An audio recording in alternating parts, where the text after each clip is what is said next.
श्रीगुरुभ्यो नमः। हरे ओं महागणाधिपते नमः। श्रीराम राम रामेति रमे रामे मनोरमे सहस्रनाम तत्तुल्यं रामनाम वरानने। రాయాజీ వీధిలోని వెలసి ఉన్నటువంటి శ్రీ ఆంజనేయ స్వామి వారి దేవస్థానంలో ప్రతి సంవత్సరం హనుమత్ జయంతిని పురస్కరించుకొని విశేషమైన కార్యక్రమాలన్నీ జరుగుతూ ఉంటాయి. ఆ విశేషమైన కార్యక్రమాల్లో భాగంగా పొద్దున్నే స్వామివారికి పాలాభిషేకం జరుగుతుంది. పాలాభిషేకం తదనంతరం స్వామివారికి కలశ స్థాపన, మండపారాధన, అనంతరం లక్ష తమలపాకుల పూజ జరుగుతుంది. దీన్నే నాగవల్లి అర్చన అంటారు. లక్ష తమలపాకులతో ఆంజనేయ స్వామికి అర్చన జరుగుతుంది. ఎందుకనయ్యా అనంటే ఆంజనేయ స్వామికి ప్రీతికరమైనది ఏంది అనంటే తమలపాకులు. తర్వాత మన్యసూక్త హోమం అనేది జరుగుతుంది. ఈ మన్యసూక్త హోమంలో విశేషమైన ద్రవ్యాలు వేయడం జరుగుతుంది.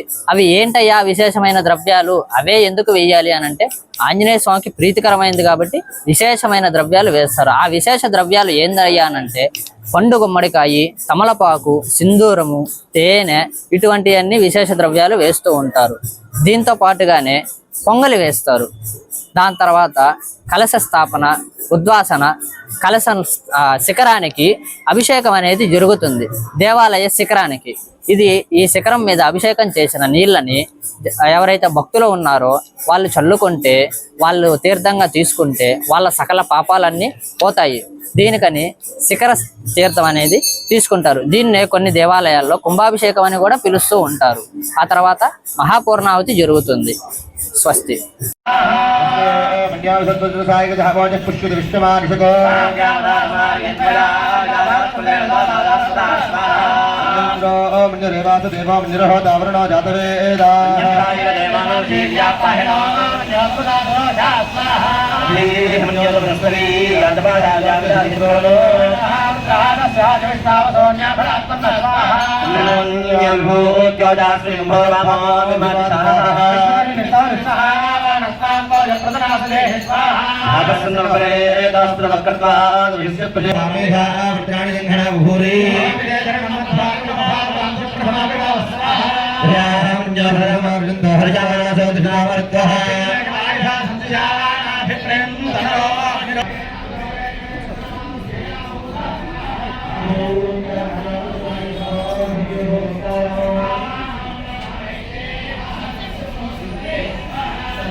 కలవని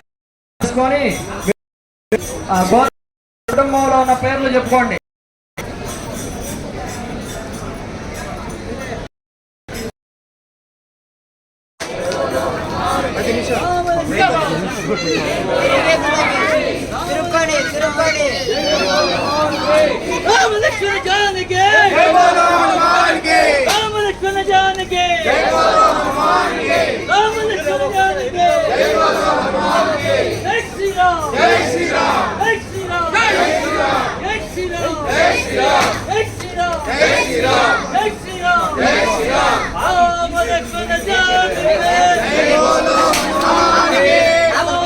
మరిన్ని అప్డేట్స్ కోసం మన HN9 టీవీ ఛానల్ ని సబ్స్క్రైబ్ చేసుకోండి.